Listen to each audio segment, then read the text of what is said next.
আসসালামু আলাইকুম রহমতুল্লাহ। আমার প্রিয় বাবাকে নিয়ে কিছু কথা। প্রতিটা মেয়েরই অনেক ভালোবাসার জায়গা জুড়ে রয়েছে তার আব্বু মানে বাবা। কখনো কঠোর অভিভাবক হয়ে, কখনো বা প্রিয় বন্ধু হয়ে সাপোর্ট ছাড়া আমরা এক পা এগোতে পারি না। উনি হচ্ছেন আমাদের প্রিয় বাবা। অপেক্ষায় থাকি বাবা। বাবা, তুমি কি রোজই আমাকে দেখতে আসো? কই, আমি তো তোমাকে দেখি না।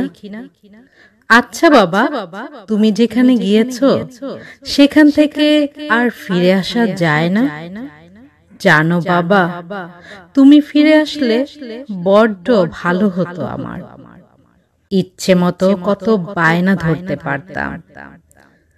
তুমি আর কখনো আসবে না বলে আমারও আর বায়না ধরা হবে না। আচ্ছা বাবা, আমাকে ছেড়ে একা থাকতে তোমার কষ্ট হয় না?